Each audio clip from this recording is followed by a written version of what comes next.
Hi guys, good morning. तो अभी सुबह के 6:30 बज रहे हैं और मेरे कॉलेज की 3-4 दिन की छुट्टियां हैं। तो मैं जा रही हूँ जोधपुर, क्योंकि कल मेरी बहन का बर्थडे है, तो मैं उसको सरप्राइज़ देने जा रही हूँ। और 10 बजे मेरी ट्रेन है और अभी ना मैंने पैकिंग की है ना कुछ, तो चलो साथ में करते हैं। पहले थोड़ी सी स्टोरी सुनाती हूँ। तो मेरी दीदी रहती है जोधपुर में, वो पीजी कर रही है और उसने अपना लास्ट बर्थडे सेलिब्रेट किया था जब उसका पीजी में सिलेक्शन नहीं हुआ था, मतलब आज से 3-4 साल पहले। 3-4 साल में उसको कभी छुट्टी मिली नहीं, तो उसने कभी बर्थडे भी सेलिब्रेट नहीं किया। इसलिए मैं इतना बलिदान देके उसको सरप्राइज़ देने जा रही हूँ। लेकिन वो मेरी बड़ी बहन है, वो बहुत खड़ूस है, तो मुझे डांट भी सकती है कि तू क्यों आई है।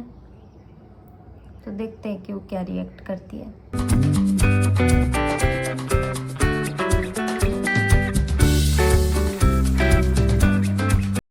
मेरा बैग पूरा भर गया है, लेकिन फिर भी उसमें इतनी जगह खाली है। तो आप सोच रहे होंगे मैंने इतना बड़ा बैग लिया ही क्यों है, तो वो मैं आपको आते वक्त बताऊंगी कि मैंने इतना बड़ा बैग क्यों लिया है।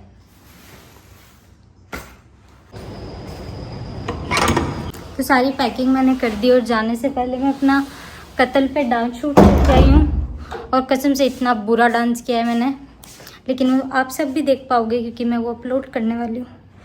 क्योंकि मेरे पास आज का डालने के लिए कोई कंटेंट नहीं है और ना व्लॉग एडिट किया हुआ है। तो अभी मैं फटाफट अपना नाश्ता करती हूँ और फिर हम स्टेशन जाएंगे। ओके, तो हम ऑल रेडी और अब मैं जा रही हूँ स्टेशन। ट्रेन में मिलते हैं। हाँ, ट्रेन आएगी 10 बजे और मैं बेवकूफ़ों की तरह 9 बजे आ गई। अब मुझे 1 घंटा वेट करना है। सांस फूल गई। तो फाइनली पूरे 1 घंटे के बाद ट्रेन आई और मैं बैठी, और पूरे रास्ते में मेरी जो हालत ख़राब हुई है कि मैंने कोई रिकॉर्डिंग ही नहीं की। सिर्फ इतनी सी क्लिप्स हैं मेरे पास। भूख प्यास के मारे मैं तो थकी गई, ऊपर से गर्मी भी इतनी। फिर रात को 7 बजे मैं पहुंची जोधपुर स्टेशन। वहां से फटाफट मैं गई स्टेशन के बाहर, और स्टेशन के अंदर ही मुझे एक ऑटो वाले भैया मिल गए थे। लेकिन उन्होंने मुझे स्टेशन के बाहर 2-3 किलोमीटर पैदल चलाया, तब जाके उनका ऑटो मिला। और फिर मैं ऑटो में बैठी और जाते जाते मुझे बहुत ज़्यादा एक्साइटमेंट भी हो रही थी, लेकिन थोड़ा थोड़ा डर भी लग रहा था, पता नहीं क्यों। उसके बाद मैं पहुंची उसके हॉस्टल, और वहाँ मैं बस दुआ कर रही थी कि कहीं वो मुझे रूम में ही ना मिल जाए, वरना मेरे सरप्राइज़ का सत्यानाश हो जाएगा। लेकिन मेरे साथ कुछ उससे भी ज़्यादा बुरा हुआ, जो कि था ये कि वो रूम लॉक करके गई हुई थी। तो थोड़ी देर तो मैंने सोचा कि अब मैं कहाँ जाऊँ, लेकिन फिर गार्ड अंकल ने मुझे उसके रूम की चाबी दे दी और फिर मैंने फटाफट उसका रूम खोला।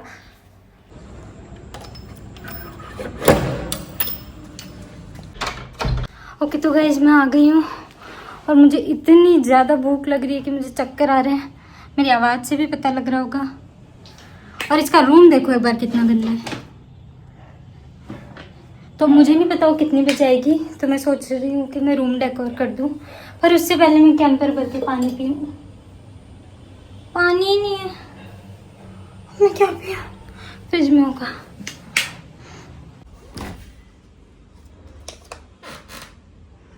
यहाँ सब है पर पानी नहीं है। मैं इतनी थकी हारी आई हूँ, मेरे पास पानी भी नहीं है और रूम भी इतना गंदा हो रहा है। तो मैं यहाँ पे अटैक हो गया। सोच रही हूँ कि मैं केक मंगवा लेती हूँ जोमेटो और थोड़ा रूम साफ कर देती हूँ। मुझे पता ही नहीं मुझे क्या बोलना है, मेरे को बहुत थक गई हूँ मैं।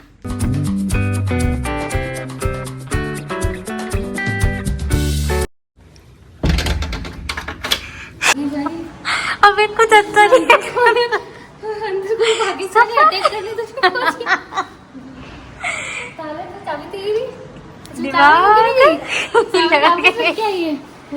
यार इतना बुरा रिएक्शन।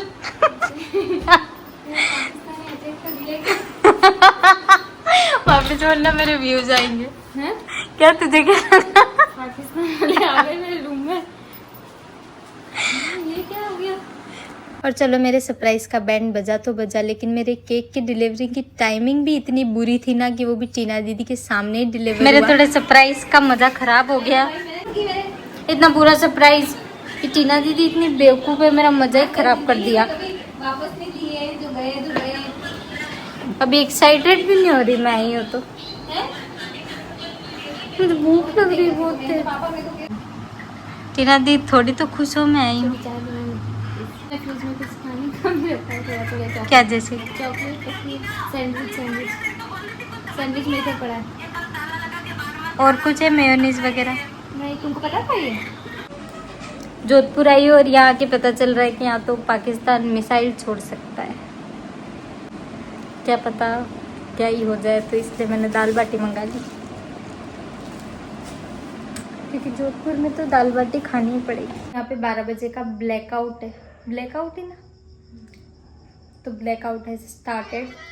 तो अब मैं व्लॉग कल बनाऊंगी, 12 बजे बनाऊंगी मतलब। और अभी मैं दाल बाटी खाऊंगी अंधेरे में और इस गरीब को चाय पिलाऊंगी।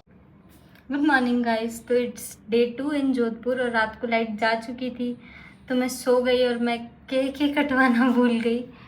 तो अब तो टीना दी क्या ड्यूटी पे जा चुकी है, अब वो आएगी तब मैं केक कटवाऊंगी। अभी सुबह के 11 बज रहे हैं और अब मैं बोर हो रही हूँ, तो मुझे नहीं समझ आ रहा मैं क्या करूँ। मैं इतनी बड़ी भुक्कड़ हूँ कि मेरा मन कर रहा है कि मैं केक थोड़ा सा काट के खा जाऊँ। और एक और चीज़ हुई है कि मुझे सुबह से इस रूम में 3 छिपकलियाँ दिख चुकी है, तो आप सोच भी नहीं सकते कि मैं कैसे सरवाइव कर रही हूँ, पर खैर मुझे मज़ा आ रहा है। तो दिन में जब टीना दी हॉस्पिटल से वापस आई तो उसने मुझे हॉस्टल का गंदा सा खाना खिलाया, और उसके प्लानिंग तो यही थी कि वो मुझे कहीं घुमाने ना ले जाए, लेकिन फिर ज़िद करके मैं उसे बाहर ले गई। और अब मैं जोधपुर जैसी जगह पे आई हूँ, तो मैंने कुछ एथनिक पहना था और मैं फुल रेडी वेडी होके गई थी, और वो मुझे लेके गई थी इस एस्थेटिक से कैफ़े में, जहाँ का एम्बियंस तो बहुत अच्छा था, लेकिन खाना तो मैं आपको क्या ही बताऊँ कैसा था। वहाँ मैंने फ़र्स्ट टाइम ट्राई किया ये आइस्ड लाटे, और ये है मेरा रिएक्शन। फिर हमने हॉस्टल आके केक कट किया and that was all. Red velvet. हाँ खा ले तू। कैसा है? उस लाटे से तो अच्छा है। ऊपर से 2 और ऑर्डर कर दिए। हम तो कितने भी खतरनाक लोग भी जाते हैं तो हमेशा अलग अलग कर देते हैं, किसका हम नई चीज ट्राई कर रहे हैं अलग अलग करते हैं, तो मुझे लगा कुछ भयंकर ही चीज है, लाटे। 2 और ऑर्डर कर दिए। ऊपर से वो सबसे महंगा था। ठीक है।